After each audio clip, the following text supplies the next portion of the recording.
Assalamualaikum warahmatullahi wabarakatuh. Perkenalkan, nama saya Yovie Sasti, NIM 065 dari Prodi Sistem Informasi 2019B.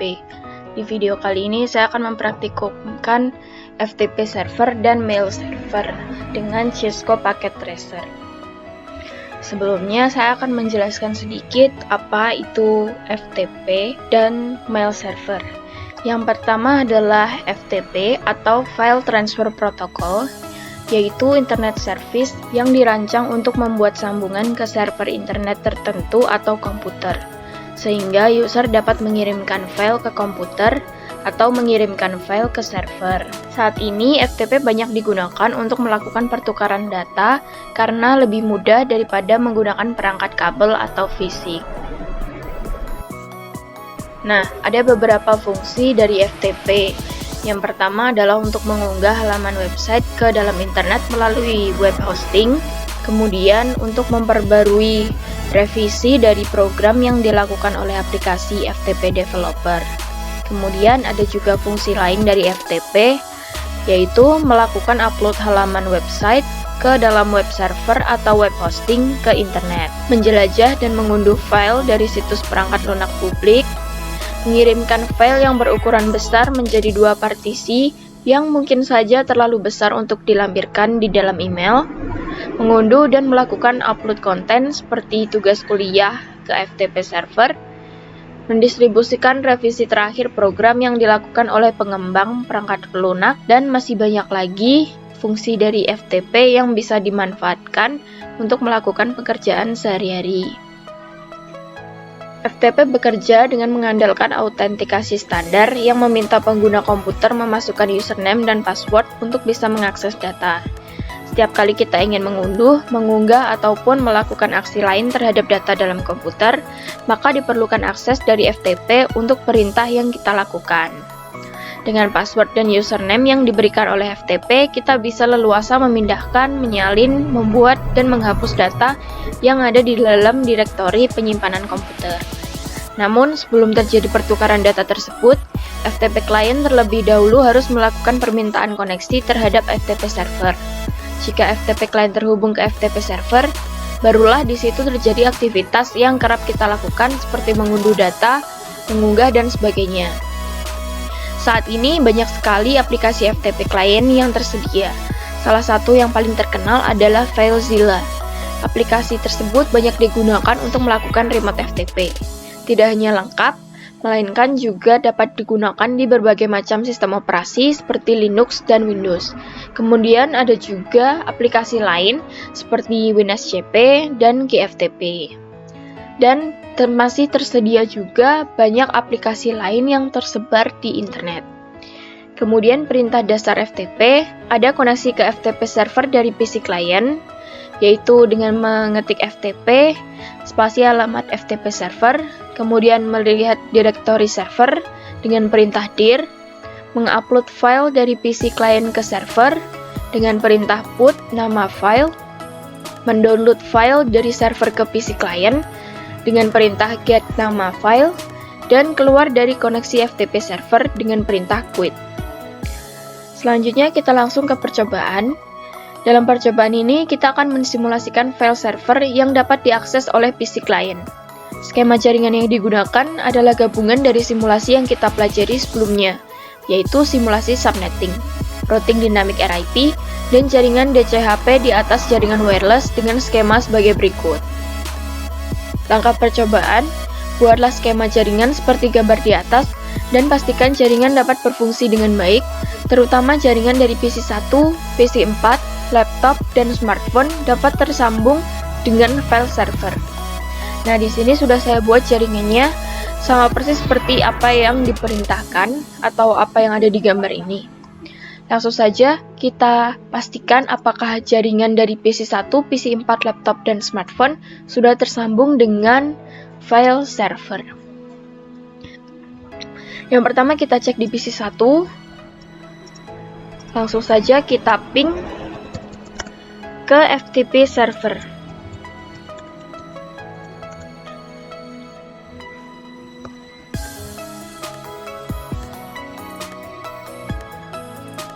Nah, di sini sudah mereply, berarti sudah terhubung dengan baik.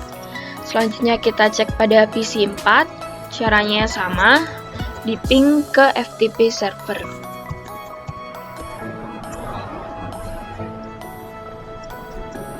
Nah, ini sudah mereply, berarti sudah terhubung dengan baik. Lalu kita cek di laptop.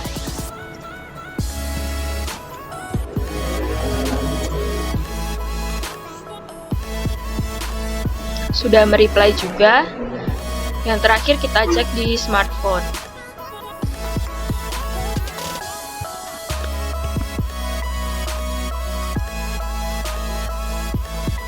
Sudah terhubung juga dengan baik.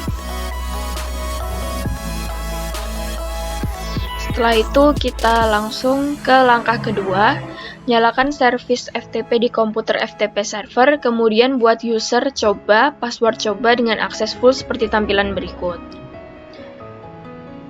Kita ke FTP server, kemudian pilih FTP.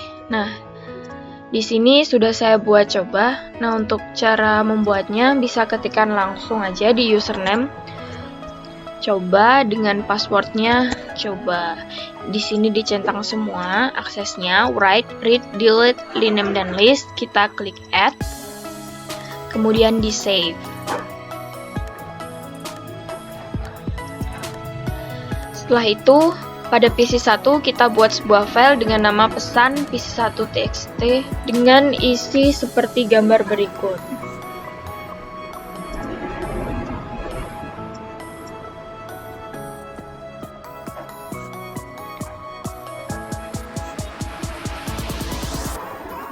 Kita ke text editor, kemudian kita masukkan pesannya. Ini isi pesan dari PC1.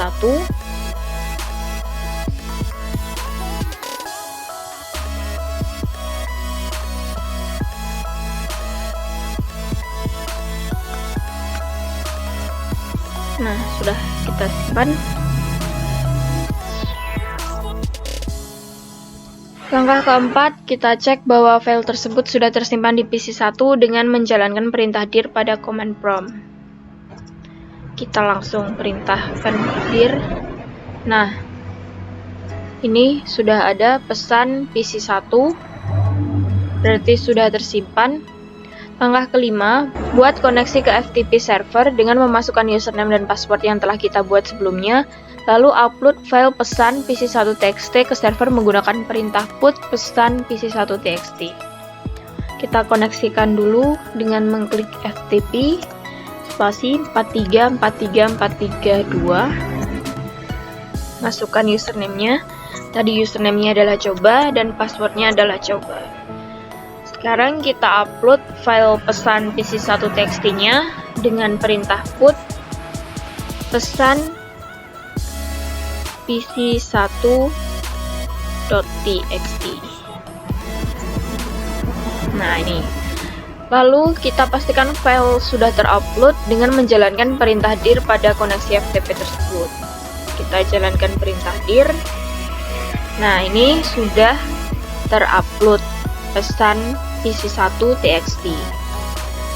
Langkah ke-6, pada laptop kita buat koneksi seperti langkah pada poin 5. Lalu kita coba download file pesan PC1.txt yang sudah terupload sebelumnya ke laptop kita. Kita klik laptop, klik command prompt. Sebelumnya kita koneksikan dulu seperti langkah pada poin 5, yaitu dengan menghentikan FTP spasi 4343432. Masukkan username dan passwordnya. Setelah itu kita download file pesannya dengan mengetikkan get spasi pesan PC1.txt. Nah, langkah ke-7, file yang sudah terdownload di laptop kita coba buka dengan aplikasi text editor pada laptop. Kita coba buka dengan aplikasi text editor. Open. Nah, ini ada pesan PC1.txt. Ini isi pesan dari PC1. Nah, sudah selesai untuk praktikum yang FTP. Selanjutnya ke mail server. Nah, mail server adalah sebuah server atau layanan internet berbasis cloud computing yang digunakan untuk mengirim dan menerima email dalam satu jaringan server mail yang sama. Mail server dapat mengumpulkan, mengolah, dan mengirim data-data serta informasi dalam bentuk email atau surat elektronik dengan menggunakan domain email khusus atau domain email tersendiri. Mail server menggunakan dasar layanan client server, di mana klien dapat mengakses server melalui aplikasi. Fungsi dari mail server yaitu sebagai pengatur atau penerima dan penyalur respon atas email yang masuk. Kemudian, fungsi utama dari program ini adalah sebagai aplikasi yang digunakan untuk menginstal email. Oleh karena itu, aplikasi ini sangat penting karena akan mengatur jalannya email dan merespon setiap email yang masuk. Kemudian, webmail server yaitu sarana yang memungkinkan user dapat mengakses email melalui web. Dalam kata lain, webmail server adalah interface atau sebuah email yang berada di dalam web, sehingga jika membuka email tersebut, kita harus membuka web terlebih dahulu dengan koneksi internet, dan hal ini berbasis web. Nah, ada 3 protokol utama dalam mengirimkan email melalui mail server, yaitu protokol SMTP atau Simple Mail Transfer Protocol, protokol POP3 atau Post Office Protocol, dan IMAP. SMTP lebih banyak digunakan untuk menampung data serta mengirimkan email ke alamat email yang ingin dituju. Sementara untuk protokol POP3 dan protokol IMAP lebih banyak digunakan untuk memudahkan user dalam membaca dan mengakses email secara remote. SMTP adalah suatu protokol untuk berkomunikasi dengan server guna mengirimkan email dari lokal email ke server, sebelum akhirnya dikirimkan ke server email penerima. Proses ini dikontrol dengan mail transfer agent yang ada dalam server email kita. Kemudian untuk Post Office Protocol 3 adalah versi terbaru dari protokol standar untuk menerima email. POP3 merupakan protokol klien atau server di mana email dikirimkan dari server ke email lokal. Digunakan untuk berkomunikasi dengan email server dan mengunduh semua email ke email lokal tanpa menyimpan salinannya di server. POP3 adalah protokol komunikasi satu arah yang artinya data diambil dari server dan dikirimkan ke email lokal di perangkat komputer kita. Untuk kelebihan menggunakan POP3, ketika email sudah diunduh melalui aplikasi local mail di komputer, kita tidak perlu terhubung ke internet apabila kita ingin membukanya kembali. Kebanyakan tidak ada ukuran limit untuk email yang dikirim dan diterima. Dapat membuka file attachment dengan cepat dan tidak ada ukuran maksimal untuk mailbox, kecuali hard disk komputer kita penuh. Untuk kekurangannya, jika JavaScript pada email reader diaktifkan, email phishing dengan embed JavaScript dapat terbaca di email. Semua pesan akan disimpan di komputer, yang mana dapat mengurangi space pada hard disk komputer. Semua file attachment diunduh dan disimpan ke dalam komputer, sehingga potensi komputer terinfeksi virus dari email lebih besar. Folder email terkadang hilang, dan jika hal ini terjadi, upaya restore-nya cukup sulit untuk dilakukan. Kemudian untuk IMAP atau Internet Message Access Protocol, yaitu digunakan untuk mengirimkan email ke local mail, hanya saja terdapat sedikit perbedaan cara kerja. IMAP merupakan protokol komunikasi dua arah sebagai perubahan yang dibuat pada local mail yang dikirimkan ke server. Pada dasarnya, isi email tetap berada di server.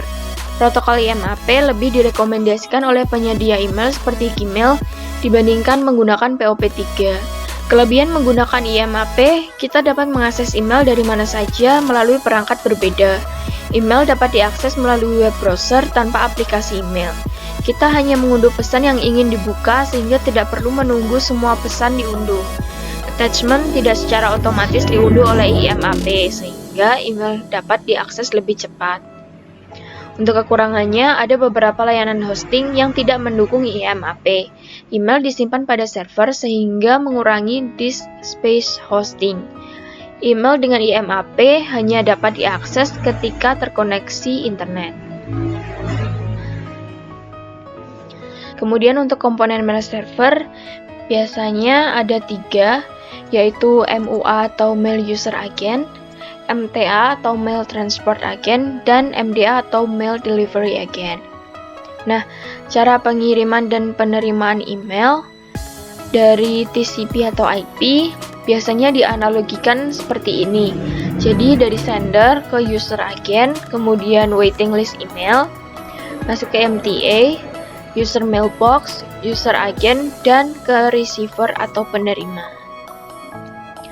Kemudian untuk jenis-jenis mail server, diantaranya adalah SendMail, Postfix, dan Qmail. Pada dasarnya, mail server bekerja dalam mode client server.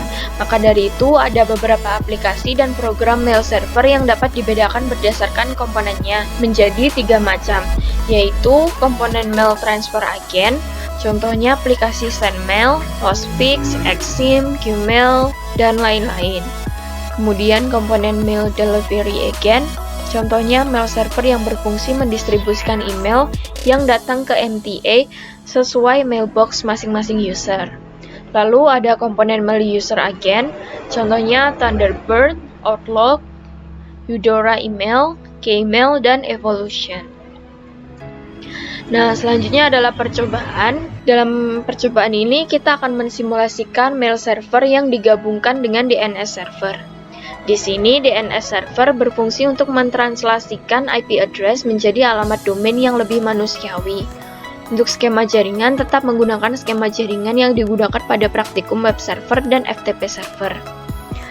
Langkah percobaan, buatlah skema jaringan seperti gambar di atas dan pastikan jaringan berfungsi dengan baik, terutama jaringan dari PC 1, PC 4, laptop, dan smartphone dapat tersambung dengan DNS server dan mail server.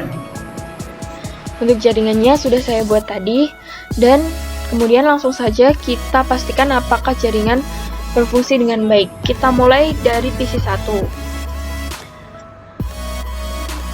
Sebelumnya ini yang tadi kita quit dulu. Ya. Langsung kita ping saja ke DNS server.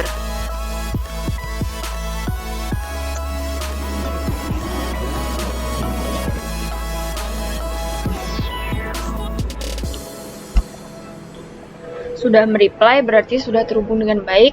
Selanjutnya kita ping ke mail server.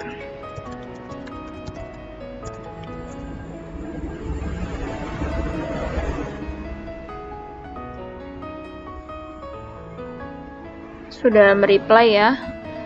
Lanjut ke PC 4. Kita ping ke DNS server.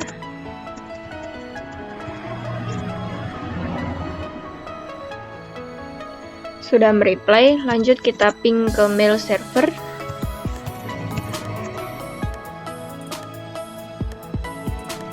Sudah mereply. Kita lanjut ke laptop, ping ke DNS server.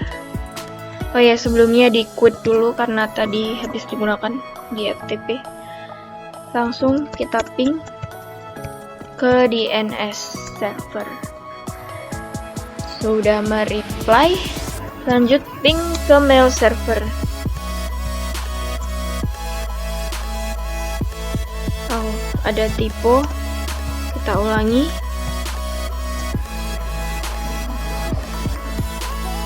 Ya, ini sudah mereply. Selanjutnya smartphone. Kita ping ke DNS server.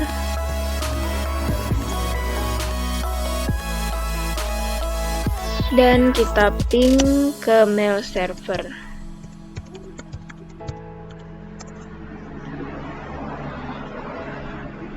Ya, semuanya sudah terhubung dengan baik.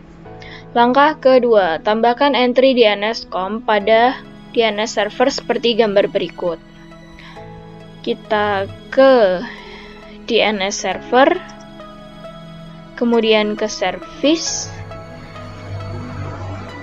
dan kita pilih DNS. Ditambahkan mailku.com dengan address 434343.4. Dan di sini sudah saya tambahkan, jadi bisa langsung di save. Langkah ketiga, pada PC 1 dan laptop jalankan perintah nslookup seperti berikut. Pada PC 1 kita jalankan perintah nslookup.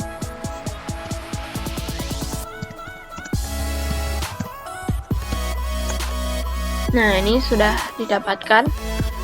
Selanjutnya pada laptop kita lakukan hal yang sama.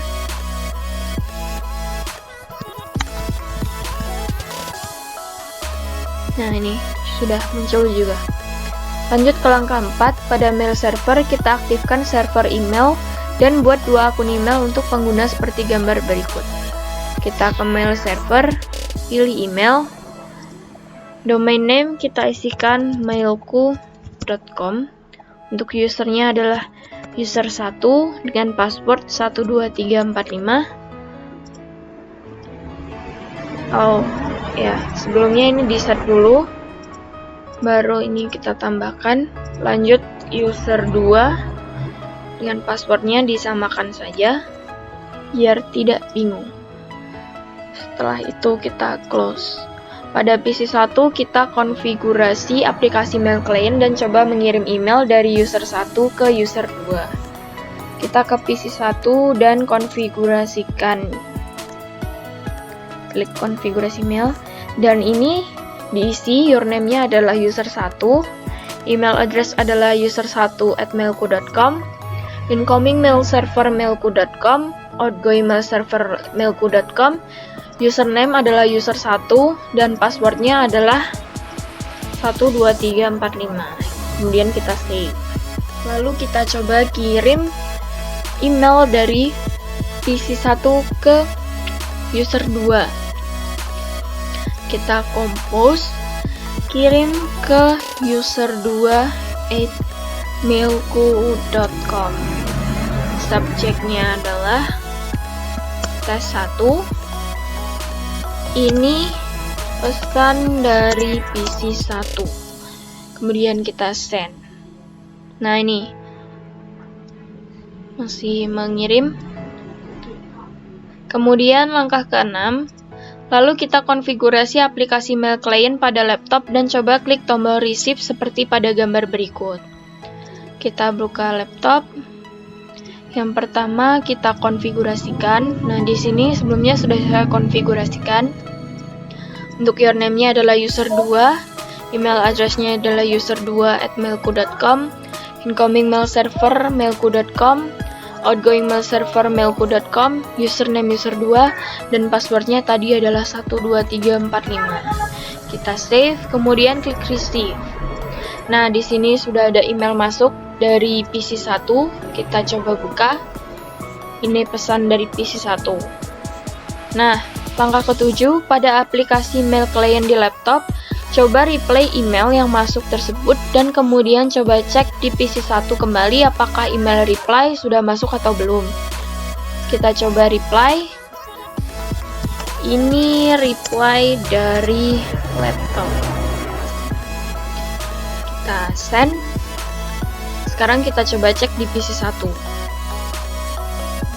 Kita klik receive. Nah, ini sudah ada balasan dari user 2. Ini reply dari laptop, sudah masuk di PC 1.